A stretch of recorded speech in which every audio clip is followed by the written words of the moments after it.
Hello friends, जैसा कि आपको पता होगा या फिर आप देख रहे होंगे कि अभी जो है राजस्थान कर्मचारी चयन बोर्ड ने अभी जेल प्रहरी कारागार विभाग का नोटिफिकेशन जारी कर दिया है, जिसके अंदर 559 गैर अनुसूचित क्षेत्र और 44 अनुसूचित क्षेत्र की कुल पद है। और कुल पद जो इसमें है वो है 803।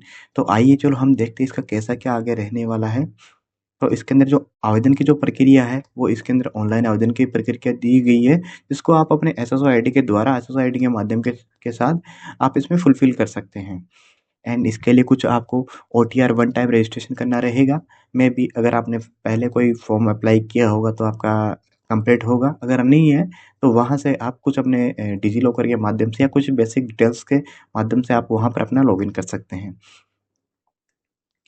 लॉगिन होने के बाद में फिर जैसे ही आपका अकाउंट या फिर अपना फॉर्म जब कंप्लीट फुलफिल हो जाएगा, उसके बाद में उसके जो फॉर्म फीस है उसका कुछ फिक्स निर्धारित किया गया है। जैसा कि हम देख पा रहे हैं, सामान्य वर्ग का जो है जनरल एंड ओबीसी का जो है वो 600 रुपये इसके अंदर रखा गया है। एंड जो एससी और एसटी का है उसका 400 रुपये रखा गया है। इसके अलावा इसके अंदर अलग अलग जगह से अलग अलग पोस्ट का डिफाइन किया गया है।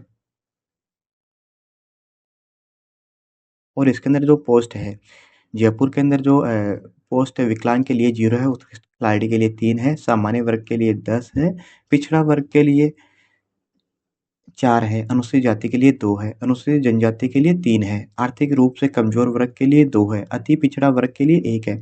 इस तरीके से सभी जो जितने भी मंडल है, जैसे जयपुर मंडल है, भरतपुर मंडल है, जोधपुर मंडल है, बीकानेर, अजमेर, उदयपुर, कोटा, अनुसूचित क्षेत्र टीएसपी, जो सभी का है कि अलग अलग इन्होंने वो दिया है। पीडीएफ इसके अंदर मैं कैप्शन के अंदर ऐड कर दूंगा, वहां से आप पूरा डाउनलोड करके देख पाएंगे।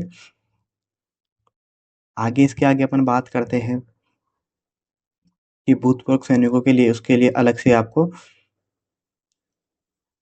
कोई भी पद का देय नहीं है, तो इसके अंदर दिया गया है। उत्कृष्ट खिलाड़ी के लिए पदों के लिए कुछ रखा गया है इसके अंदर, जैसे अंतर्राष्ट्रीय ओलंपिक समिति से आप जुड़े हुए हो या ऐसे ओलंपिक परिषद से आप जुड़े हो तो उसके लिए अलग से इसके अंदर कोटा दिया गया है।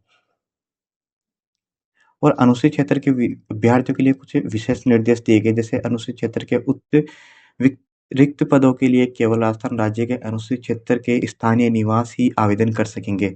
अनुसूचित क्षेत्र के अभ्यर्थियों से ऐसे ऐसे व्यक्ति अभिप्रेत है जो अनुसूचित जाति क्षेत्र से सद्भावी निवासी है और जो स्वयं या यदि उनका जन्म 1 जनवरी 1970 के बाद हुआ तो उनके माता पिता पूर्वज 1 जनवरी 1970 से पूर्व अनुसूचित क्षेत्र के सद्भावी निवास रहे हैं। मतलब ये अनुसूचित क्षेत्र के अभ्यर्थियों के लिए कुछ दिशा निर्देश है दिए गए हैं। इसका जो वेतनमान रहेगा राज्य सरकार द्वारा 7वें वेतनमान के अनुसार प्रहरी पद पे मैट्रिक्स लेवल 3 दे होगा। परिवीक्षा काल में मासिक नियत परिश्रमिक राज्य सरकार के आदेशानुसार देय होगा। पात्रता एवं शैक्षणिक योग्यता, इसके अंदर जो पात्रता जो रहेगी अपनी प्रहरी के पद हेतु भारत में विधि द्वारा स्थापित किसी मान्यता बोर्ड से सेकेंडरी या सरकार द्वारा समतुल्य घोषित आहृत देवनागरी लिपि से हिंदी लिखी का व्यवहारिक ज्ञान एवं राजस्थानी संस्कृति का ज्ञान।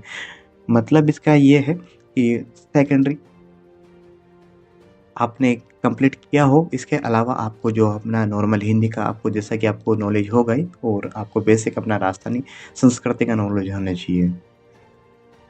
शारीरिक दक्षता जो फिजिकल का जो इसके अंदर रहेगा, पुरुष के लिए जो रहेगा 5 किलोमीटर की दौड़ और जो इसका समय रहेगा 25 मिनट रहेगा, और महिला अभ्यर्थी के लिए 5 किलोमीटर की दौड़ और अधिकतम जो समय रहेगा वो 35 मिनट रहेगा। पुरुष अभ्यर्थी के लिए ऊंचाई जो रहेगी 168 सेंटीमीटर रहेगी। एंड सीना जो रहेगा इसके अंदर बिना फुला हुआ 81 सेंटीमीटर और फुलाने पर 86 सेंटीमीटर होना चाहिए। सीने का कम से कम फुला 5 सेंटीमीटर होना चाहिए। महिलाओं के लिए ऊंचाई जो रहेगी वो 152 सेंटीमीटर रहनी चाहिए और वजन न्यूनतम 47.5 ग्राम रहना चाहिए। और उपरोक्त की वीडियोग्राफी कराई जाएगी, जैसा कि इसमें देख पा रहे हैं। और इसके अंदर जो आगे दिशा निर्देश दिए गए, शारीरिक दक्षता परीक्षा पीईटी में सफल रहे अभ्यर्थियों की शारीरिक मापदंड परीक्षा पीएसटी होगी। शारीरिक मापदंड परीक्षा पीएसटी उपरोक्त वर्णित बिंदु बी फर्स्ट के अनुसार ही की जाएगी। पुरुष अभ्यर्थियों को ऊंचाई व सीने के माप तथा महिलाओं को ऊंचाई व वजन के माप हेतु बुलाया जाएगा। मतलब इनका कहने का ये है कि अगर आप उसके बाद में पीईटी जैसे भी अपना फिजिकल में आप अपना क्लियर कर लेते हैं, देन उसके बाद में आपको पीएससी जैसे मतलब सारा ठीक आपको मेडिकल के लिए बुलाया जाएगा। इसके लिए भी कुछ अलग से इन्होंने निर्देश दिए हैं। शारीरिक मापदंड परीक्षा पीएससी में असफल अभ्यर्थियों को स्क्रीनिंग समिति द्वारा अपील करने का एक अवसर प्रदान किया जाएगा। शारीरिक मापदंड में असफल रहे अस्वतंत्र अभ्यर्थी स्क्रीनिंग समिति के समक्ष निर्धारित प्रक्रिया अनुसार नकद 500 रुपये शुल्क जमा कर उसी दिन अपील कर सकते हैं, जिसकी प्राप्ति रसीद संबंधित को दी जाएगी। अभ्यर्थी यदि अपील के बाद शारीरिक मापदंड परीक्षा में सफल होता है तो उसके लिया गया शुल्क वापस करते हुए चयन प्रक्रिया में शामिल किया जाएगा। और इसके लिए आई साइट मतलब दृष्टि से रिगार्डिंग, आंखों से रिगार्डिंग इसमें कुछ मापदंड रखे गए हैं। जो दूर की है बेहतर दृष्टि के लिए 6/6 होना चाहिए और खराब दृष्टि 6/60 एंड चश्मे सहित बेहतर दृष्टि 6/6 और खराब दृष्टि 6/13, निकट दृष्टि J5 एंड खराब दृष्टि J5, बेहतर दृष्टि J5 एंड खराब दृष्टि J5। इन्होंने कुछ मापदंड रखे हैं। इसके अकॉर्डिंग अनुसार ये जांचेंगे कि आपकी बेहतर है कि खराब है, उसके अकॉर्डिंग वहाँ पर आपका रहेगा। अन्य योग्यता आपका स्वास्थ्य, आपका चरित्र और राष्ट्रीयता आपकी, जैसे आप भारत के होने चाहिए, नेपाल का प्रांजन हो या फिर भूटान का प्रांजन हो, तो उस सब के लिए आपकी डिटेल्स वगैरह मांगी गई है। इसका आयु का जो रहेगा, आयु जो रहेगी इसके अंदर 1 जनवरी 2026 को 18 वर्ष की आयु प्राप्त कर चुका हो तथा 26 वर्ष का नहीं हो। मतलब आपकी कम से कम जो एज है वो 18 वर्ष हो जानी चाहिए 1 जनवरी 2026 तक, और आप 26 वर्ष से ज़्यादा के नहीं हो।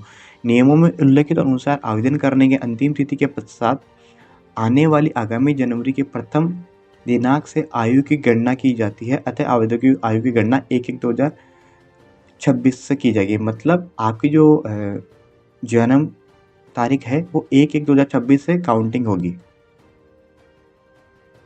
और उच्चतम आयु सीमा में अन्य विशेष श्रेणियों में छूट निम्नानुसार दी हैं। इसमें जैसे अनुसूचित जाति, अनुसूचित जनजाति, अन्य पिछड़ा वर्ग, अति पिछड़ा वर्ग, आर्थिक रूप से कमजोर वर्ग के पुरुष अभ्यर्थियों को जो राजस्थान के मूल निवासी हैं के मामले 5 वर्ष की छूट दी जाएगी। मतलब SC ST OBC को 5 वर्ष की छूट दी जाएगी। सामान्य वर्ग की महिलाओं को 5 वर्ष, मतलब जनरल की महिलाओं को 5 वर्ष की छूट दी जाएगी। अधिकतम आयु सीमा उस भूतपूर्व कैदी के मामले में लागू नहीं होगी जिसमें सजा मिलने से पूर्व सरकार के अधीन किसी पद पर संस्था या आधार पर सेवा की हो, सजा पाने के नियमों को अधीन नियुक्ति प्राप्त हो। स्पष्टीकरण इसमें कुछ दिया गया है। विधवा महिला के मामले में उसे किसी समक्ष पदाधिकारी का अपने पति की मृत्यु का प्रमाण पत्र प्रस्तुत करना होगा तथा विवाह विच्छेदन महिला के मामले में विवाह विच्छेदन का प्रमाण पत्र प्रस्तुत करना होगा। मतलब कि अगर आपका पति मृत्यु प्राप्त कर चुका है तो उसका डेथ सर्टिफिकेट लगेगा। अगर आपका डिवोर्स हुआ है तो आपका वहाँ पर डिवोर्स सर्टिफिकेट लगेगा। इसमें कुछ विवाह पंजीकरण शुल्क जमा करने का ऑनलाइन कुछ दिया गया है, वहाँ से आप देख पाएंगे। और इसी प्रकार कुछ जो इसके लिए इम्पोर्टेंट डिटेल्स वगैरह है वो मैंने आपको बता दी है। बाकी कुछ बेसिक डिटेल्स है कि किस तरीके से क्या आपको फ़ोटो वगैरह लगेगी, वो बेसिक डिटेल दी गई है। तो कुल और इसके बारे में थोड़ा और परिचित करवा देते हैं हम आपको। इसकी जो एप्लीकेशन की स्टार्टिंग डेट रहेगी वो 24 दिसंबर 2024 से स्टार्ट हो चुकी है, और जो लास्ट डेट जो रहेगा वो 22 जनवरी 2025 तक रहेगा। कंप्लीट फॉर्म जो आपको करना है 22 जनवरी 2025 तक करना है, और इसके जो एग्ज़ाम जो रहने वाला है वो 9, 10 या 12 अप्रैल को 2025 में होने वाला है। जो इसके एग्ज़ाम एडमिट कार्ड है वो एग्जाम से उस समय पहले आ जाएंगे। और फीस का जैसा कि मैंने बताया कि जनरल OBC का 600 रुपये रहेगा, OBC NSCL का रहेगा, NCL का रहेगा 400 रुपये, SC ST का 400, और करेक्शन चार्ज जो रहेगा वो 300 रुपये रहेगा। और इसके अंदर जो मिनिमम एज रहेगी वो 18 वर्ष रहेगी, मैक्सिमम एज 26 वर्ष। एंड जेल प्रहरी के लिए जो अपने टोटल पोस्ट जो है 803 है, एंड नॉन TSP एरिया के लिए 759 और TSP एरिया के लिए 44। तो इसी प्रकार जुड़े रहिए और बने रहिए। आगे की नेक्स्ट अपडेट के लिए चैनल को सब्सक्राइब कीजिए।